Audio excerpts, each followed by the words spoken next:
In today's episode, what really happens when you go after death? Buddhism explains. We'll explore ways to bring more clarity, calm, and mindfulness into your day. If you enjoy this video, don't forget to give it a thumbs up and hit that subscribe button so you won't miss any of the inspiring stories and wisdom we'll share next. Have you ever caught yourself wondering, what really happens when we die?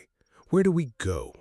Is there a heaven, a hell, a rebirth, or nothing at all? It's a question that has intrigued every human being since the beginning of time. And it's natural. We don't just want an answer. We crave something clear, something we can picture, a destination, a place where we continue. But here's the twist. Before we even ask where we go, there's a deeper question hiding right in front of us. Who is the you that goes? Think about it. We usually assume there's a little passenger inside us, quietly watching the world. The one who feels, chooses, remembers. Our self that survives the body. It sounds familiar, right? Descartes, the famous philosopher, once said, "I think, therefore I am," as if he found his true self tucked behind every thought, silently observing. Yet, if we're honest, how much of that is really true? Instead of relying on beliefs or what we've been told, the Buddha invites us to look inward, right now, in this very moment. Simply observe. Don't imagine, don't judge. Notice your thoughts. They appear and vanish. Notice your feelings. They shift like clouds. Even your bodily sensations rise and fall without pause. If you search for something solid, something unchanging, surprise, you won't find it. What you do find is movement, flow, a constant unfolding. This is exactly what the Buddha pointed out in the Anattalakkhana Sutta. What we think of as me, our body, our feelings, perceptions, mental patterns, consciousness is impermanent, constantly changing and beyond our control. So maybe the real question isn't just where do we go after death, but rather, who are we, really, before that journey even begins? And exploring that question might just change the way we live, moment by moment. So now that we've asked, who is the you that goes, let's dive a little deeper. What if I told you that there isn't a permanent self at all? That the person you think of as you isn't a fixed entity tucked inside your body watching life unfold. Instead, what we are is more like a flowing river, a continuous stream of experiences, thoughts, feelings, and choices, all moving, changing, never pausing. Imagine a candle flame. When one candle lights another, does the original flame move into the new candle? No. The first flame fades, and a new flame appears, carrying the same energy, the same potential to shine.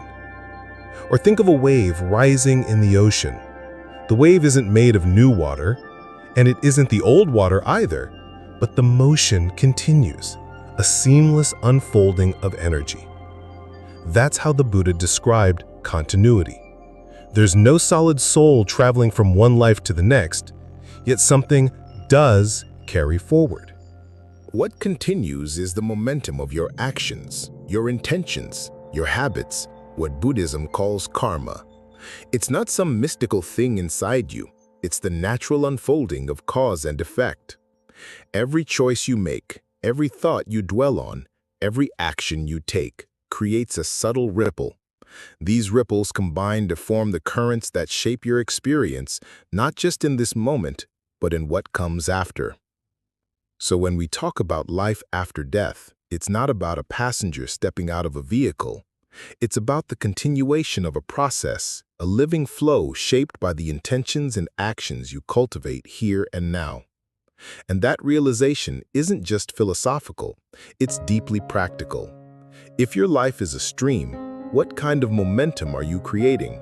Are your ripples gentle, kind and mindful, or are they turbulent and reactive? How you navigate your moments today shapes the energy that carries forward tomorrow. Understanding this can change everything. It makes every action, every choice meaningful. It shifts the focus from chasing some distant afterlife to shaping the quality of your experience in the here and now. And that in itself is a kind of liberation. So if there's no fixed self steering through life, what actually guides the direction of our experiences? How does this river of thoughts, feelings, and actions find its course? The answer, according to the Buddha, lies in karma. But not in the way many people think. Karma isn't a cosmic scoreboard punishing or rewarding us from the outside. It's much closer to home. Karma is volition, it's intention. That subtle mental impulse that arises before every thought, word, or action, quietly shaping the path of your life. Think about it. Every time you act with kindness, generosity, or patience, you're training your mind. Over time, those actions become habits. Kindness becomes easier, more natural. The same goes for negative tendencies. Repeated irritation or anger carve grooves in your mind, making it the path of least resistance. Karma is the mirror reflecting what your mind leans toward. It's not fate, it's guidance. And while biology, environment, and sheer chance influence what happens to us, the choices we make, the intentions behind them, shape the ongoing flow. Let's make this tangible. Picture a simple moment. You hold the door open for a stranger. That tiny act of generosity, that's a seed of positive momentum. Or imagine someone cuts you off in traffic. You have a choice. Option 1, pause, breathe, and silently wish them safety. Option 2, tighten your jaw, let irritation rise. The situation is identical, but the mental energy you feed shapes your internal compass. Each choice nudges the flow of your consciousness toward peace or conflict. The power here is profound. By observing and consciously cultivating our intentions, we can start steering our own stream of experience. Karma isn't punishment, it's feedback. It's a mirror showing you what kind of person your mind is becoming. And the best part, you don't need mystical insight to work with it. Every conscious, mindful choice, big or small, aligns your internal compass toward a life of clarity, compassion, and wisdom. So I ask you, in the small moments of your day, where is your mind pointing? Are your intentions building ripples of peace or turbulence? The flow you create today is the path you carry forward, not just in this life, but in the continuity of experience itself. Now that we've explored the flow of consciousness and how our intentions guide it, the next natural question is, where does this flow lead? Buddhism gives us a fascinating framework, what we call the realms of rebirth. And here's something important to understand right away. These aren't literal places on a map. They aren't somewhere out there waiting for you. They're states of consciousness, shaped by the quality of your mind. There are 6 primary realms to consider. The lower realms are driven by suffering and unwholesome mental states. The so-called hell realm isn't a fiery dungeon imposed from outside. It's the lived reality of a mind consumed by hatred, rage, or resentment. The hungry ghost realm reflects endless craving, the kind of dissatisfaction that never lets you rest. And the animal realm, that's a mind trapped in fear, instinct, and ignorance, reacting rather than understanding. On the other end of the spectrum are the higher realms. The heaven realm arises from generosity, ethical conduct, and joy, moments of pure ease and delight. And the human realm, our very own experience, is uniquely precious. Why? Because it offers a balance of pleasure and pain, joy and difficulty. It's this balance that creates fertile ground for reflection, insight, and awakening. Extreme pleasure can make us complacent, and extreme suffering can lead to despair, but the human experience gives us both challenge and opportunity. If we dive deeper into Buddhist texts like the Abhidhamma, we find 31 planes of existence, including higher realms that emerge from meditation, clarity, and ethical living. Some are subtle, immaterial realms where consciousness exists in almost pure awareness. Even these states, however, are conditioned. They arise due to causes, not as permanent destinations. The key idea here is that rebirth isn't about a soul hopping from one body to another. It's a conditioned arising, a continuation of patterns, tendencies, and mental habits carried forward. In fact, you don't have to wait until death to glimpse these realms. They appear in daily life. A moment of violent anger? That's a taste of the hell realm. A spontaneous act of generosity? That's a glimpse of heaven. Your current choices and mental states are already shaping the landscape you will continue to experience. So the takeaway is profound. Every thought, every intention, every action matters. What we cultivate in this life, our kindness, clarity, mindfulness, sets the tone for the continuity of experience. The realms of rebirth aren't just abstract teachings. They are reflections of our own consciousness, right here, right now. And understanding them gives us the power to shape our path with awareness, purpose, and care. When we think about death, it's easy to imagine it as a final stop, a hard boundary between life and nothingness. But in Buddhism, death is not the end. It's a transition, a subtle passage from one moment of consciousness to the next. And understanding this transition can profoundly change how we live and how we approach the end of life. Let's start with the body. At death, the physical elements that make up our form gradually dissolve. Earth gives way to heaviness fading, water dries up, fire cools and warmth disappears, and finally, air, the breath, ceases. It's a natural, observable process. But alongside the body, the mind can remain incredibly clear. If it's not clouded by intense pain, drugs, or fear, it can achieve a kind of heightened lucidity, revealing the karmic patterns that have been cultivated over a lifetime. At this edge of death, Buddhist texts describe 3 types of visions that can appear. First, kama, vivid memories of strong past actions.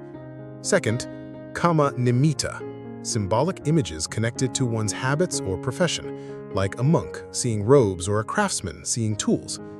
Third, gati nimitta, signs pointing toward the next rebirth, which may be visual or non-visual, experienced as a sense of openness or direction. But the most critical transition happens in a rapid, almost imperceptible sequence called Maranasana Javana, 7 flashes of ethically potent thought moments. These are followed by the Kuticita, the death consciousness, a passive awareness that registers the final object without any self attached. Immediately after, a new consciousness arises, Patisandhi Vijnana, the rebirth linking consciousness, conditioned entirely by previous karma. It is not a soul moving from one body to another. It is the continuation of a process shaped by intention, habits, and repeated actions. This is why the environment and care around someone who is dying is so crucial.